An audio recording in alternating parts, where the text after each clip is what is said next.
A long-awaited road project is reaching its final planning stages. News 13's Lizzie Mitri has more on what people are saying about the design.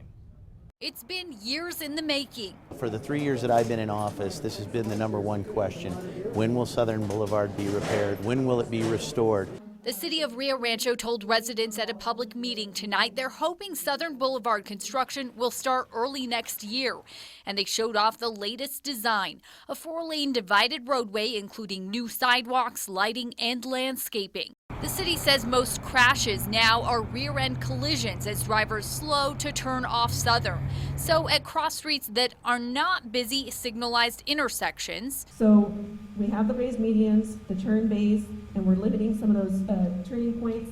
That's supposed to reduce crashes and delays. Phase 1 of the project will stretch from Golf Course Road to New Mexico 528, and most agree it needs it. It's very unattractive, so I'm looking forward to it. But working at a beauty salon on Southern, she is nervous about the impact during construction. I want to stay in business. My husband got laid off, so it's a concern. It's a financial concern.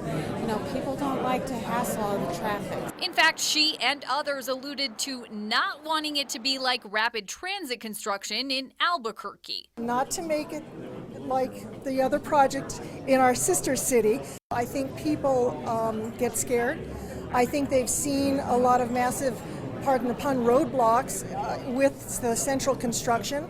Despite that, most feel it will be a much-needed revitalization of Rio Rancho's main street. It's going to be a little bit of a headache, but it's going to be a wonderful project when it's completed. In Rio Rancho, Lizzie Mitri, KRQE News 13.